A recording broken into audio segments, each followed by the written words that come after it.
Hi friends, என்னோட பேர் சச்சின்.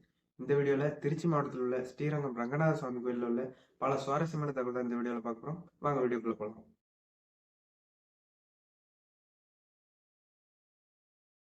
ஸ்ரீரங்கம் ரங்கநாத சுவாமி கோயில் பூலோகத்தோட வைகுண்டம்னு அழைக்கப்படுது. இந்த கோயில் 156 ஏக்கர் பரப்பளவில் இந்த கோயில் அமைஞ்சிருக்கு. உலகத்திலேயே விஷ்ணுவோட 2வது பெரிய கோயில்னா ஸ்ரீரங்கம் ரங்கநாத சுவாமி கோயில் தான். அப்போ ஃபர்ஸ்ட் கோயில் எதுன்னு தெரிஞ்சவங்க கமெண்ட்ல சொல்லுங்க. இந்த கோயிலில் ஸ்ரீரங்க ரங்கநாதர் லட்சுமி தாயாரோடும் ஆண்டாளோடும் இந்த கோயிலில் காட்சியளிக்கிறாரு. ஸ்ரீரங்கத்தில் உள்ள பெருமாளை ரங்கநாதரனும் தாயாரை ரங்கநாயகனும் அழைக்கிறாங்க. 108 தெய்வ தேசத்துல முதன்மையா இருக்கிறது ஸ்ரீரங்கம் ரங்கநாத சுவாமி கோயில் தான். மார்கழி மாசத்துல வர்ற வைகுண்ட ஏகாதசி அன்னைக்கு ஸ்ரீரங்கத்துல பரமபத வாசல்னு அழைக்கப்படுற சொர்க்க வாசல் திறப்பு விழா நடக்குது. இந்த விழா ரொம்ப ஃபேமஸா நடக்கும். இந்த விழா வருஷத்துக்கு ஒரு நாள் மட்டும்தான் நடக்கும். இந்த விஷயம் எல்லா பெருமா கோயிலுமே நடக்கும். ஆனா ரொம்ப ஃபேமஸா கொண்டாடுறது ஸ்ரீரங்கம் பெருமா கோயில்ல தான். இந்த சொர்க்கவாசல் திறப்பு விழா எப்ப நடக்குதுன்னு பாத்தீங்கன்னா வர சனிக்கிழமை 23ஆம் தேதி ஸ்ரீரங்கத்துல ரொம்ப ஃபேமஸா நடக்கும். நீங்க அன்னைக்கு போய் பாக்குறதுக்கு மிஸ் பண்ணிட்டீங்கன்னா ஒன்றும் ப்ராப்ளம் இல்லை. வாசல்ல இருந்து கொஞ்சம் வடக்கு பக்கமா போனீங்கன்னா தரையில ஒரு தாமரை இதழ் மாதிரி இருக்கும். அதுல 5 ஓட்டை இருக்கும். அந்த 5 ஓட்டையும் உங்க விரல வச்சுட்டு நீங்க தெற்கு பக்கமா பாத்தீங்கன்னா அந்த வாசலை நீங்க உண்மையிலேயே புண்ணியம் பண்ணியிருந்தீங்கன்னா அந்த வாசல் திறக்கத்தை பார்க்கலாம்னு சொல்றாங்க. ஸ்ரீரங்கம் போனீங்கன்னா கண்டிப்பா அதை மிஸ் பண்ணாம ட்ரை பண்ணி பார்த்துட்டு. இந்த ஸ்ரீரங்கம் ரங்கநாத சுவாமி கோயில் எப்படி உருவானதுன்னு பார்த்தீங்கன்னா, அந்த காலத்துல அயோத்தியோட மன்னரான ராமர் முடிசூட்டு விழா நடக்கிறப்போ இலங்கையை சேர்ந்த விபீஷ்ணருங்கிறவர் அந்த விழாவுக்கு போயிருக்காரு. அவருக்கு ராமர் ஒரு பெருமாள் சிலையை கிஃப்ட் பண்ணியிருக்காரு. என்னதான் ராமர் அவருக்கு கிஃப்ட் பண்ணியிருந்தாலும் விபீஷ்ணர் ஒரு அரக்கர்.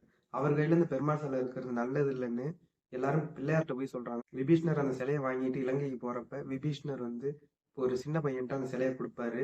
அப்ப அந்த சின்ன பையன் வேற யாரும் இல்லை, விநாயகர் தான். அவர் தான் அந்த சிலையை வாங்கிட்டு அவரை இலங்கைக்கு கொண்டு போக விடாம தடுத்து அங்கேயே வச்சிருவாரு. விபீஷ்ணர் அந்த சிலையை தூக்கிறதுக்கு எவ்வளவோ முயற்சி பண்ணுவாரு. ஆனா அந்த சிலையை அவரால் எடுக்கவே முடியாது. அந்த சிலையில இருந்து பெருமாள் வெளில அவர் சொல்லுவாரு, நான் இங்கேயே இருக்கிறதுக்கு ஆசைப்படுறேன், நான் இங்கேயே இருக்கிறேன்னு சொல்லுவாரு. பெருமாள்கிட்ட விபீஷ்ணர் சொல்லுவாரு, நான் உங்களை இலங்கைக்கு கொண்டு போகலான்னு நினைச்சேன், நீங்க இங்கேயே இருந்துட்டீங்க அப்படின்னு சொல்லுவாரு. அதுக்கு பெருமாள் அவர்கிட்ட ஒரு வாக்கு கொடுப்பாரு, உன்னோட இலங்கை தெற்கு பக்கம் இருக்கிற பக்கமாவே நான் படுத்திருக்கேன் இங்க அப்படின்னு சொல்லுவாரு. இன்னைக்கு வரைக்கும் நீங்க ஸ்ரீரங்கம் போனீங்கன்னா பெருமாள் தெற்கு பார்க்க படுத்த மாதிரி தான் இருப்பாரு. போனீங்கன்னா மறக்காம செக் பண்ணி பார்த்துட்டு வாங்க. பிள்ளையார் மட்டும் விபீஷ்ணர் கொண்டு போன சிலையை தடுக்கணும்னு வச்சுங்களேன், இந்நேரம் ஸ்ரீரங்கம் பெருமாள் கோயில் இலங்கையில இருந்திருக்கும். ஸ்ரீரங்கம் கோயில் கோபுரம் ஆசியாவிலேயே ரொம்ப மிகப்பெரிய கோபுரம்னா அது இந்த ஸ்ரீரங்கம் பெருமாள் கோயில் கோபுரம் தான். இந்த கோயில் கோபுரம் 1987 கட்டி முடிச்சிருக்காங்க. இந்த கோயில் 5000 ஆண்டு பழமையானதுன்னு சொல்றாங்க எல்லாருமே. ஸ்ரீவில்லிபுத்தூர்ல பிறந்த ஆழ்வார்களோட ஒரே பொண்ணான ஆண்டாள் இந்த ஸ்ரீரங்கம் ரங்கநாத சுவாமி கோயில்ல தான் பெருமாளோட ஐக்கியமாயிருக்காங்க. டெல்லி சுல்தானோட பொண்ணு ஸ்ரீரங்க ரங்கநாதன் மேல வச்சிருந்த பக்தினால ஸ்ரீரங்கத்துக்கு பெருமாளை வணங்கிட்டு அங்கேயே தன்னோட உயிரையும் விட்டுட்டாங்க. இந்த கோயில்ல துல்கன் ஆச்சியார்னா அவங்கள அழைச்சு வணங்கிட்டு வர்றாங்க. இந்த கோயில்ல தமிழ் முறைப்படிதான் எல்லா சம்பிரதாயமும் நடக்கணும்னு ராமானுஜர் அந்த காலத்திலேயே சொல்லிட்டு போயிருக்காரு. ராமானுஜர் இறந்த பிறகு அவரோட உடம்ப இங்க ஸ்ரீரங்க ரங்கநாத சுவாமி கோயில்ல தான் பதப்படுத்தி உடையார் சன்னிதியில வச்சு வணங்கிட்டு வர்றாங்க.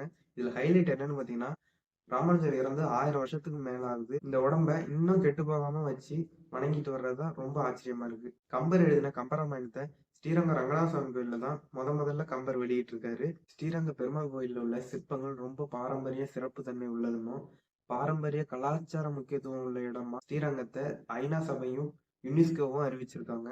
இந்த கோயில் 7க்கு ரொம்ப ஃபேமஸான கோயில். 7 பிரகாரம், 7 மதில் சுவர், 7 தேவிகள் இருக்காங்க. வாங்க யார் யாருன்னு பார்க்கலாம். ஸ்ரீதேவி, பூதேவி, துல்க நாச்சியார், சேரகுல வள்ளி நாச்சியார், கமலவள்ளி நாச்சியார், கோதை நாச்சியார், ரங்க நாச்சியார்னு 7 தேவிகள் இந்த கோயில்ல இருக்காங்க.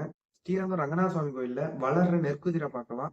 இதுல 1500 டன் வரைக்கும் நெல்லை போட்டு வச்சுக்கலாம்.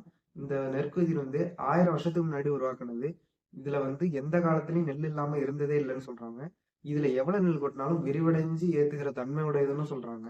ஸ்ரீரங்கம் பெருமாள் போட்டிருக்க செருப்பு 6 மாசத்துக்கு ஒரு வாட்டி மாத்துவாங்க. இந்த செருப்பை 2 செருப்பை தனித்தனியா வெவ்வேறு ஊர்ல உருவாக்குவாங்க. ஆனா அந்த 2 செருப்பையும் ஒன்னா வச்சு போடுறப்போ அந்த 2 செருப்புமே ஒரே மாதிரி இருக்குங்கிறதா இதுல ஆச்சரியம்.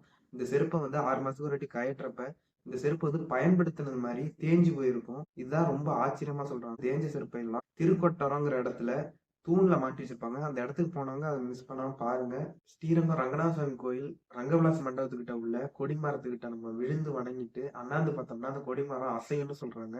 ஆமாங்க, இந்த கொடிமரம் அசைஞ்சிச்சுன்னா நம்ம வேண்டுதல் கண்டிப்பா நிறைவேறும்னு மக்கள் எல்லாமே நம்புறாங்க. ஸ்ரீரங்கத்துல ரொம்ப ஃபேமஸான ஸ்ரீரங்கம் தங்க விமானம். இதுல வாசுதேவர் அமுத கிண்ணத்தோட அங்க இருப்பாரு. இந்த அமுத கிண்ணம் அவர் வாயை நோக்கி நவர்றதா எல்லாருமே நம்புறாங்க. இந்த அமுதகண்ணா என்னைக்கு அவர் வாய்கிட்ட நெருங்குதோ இந்த உலகம் அன்னைக்கு அழிஞ்சிரும்னு எல்லாருமே நம்புறாங்க.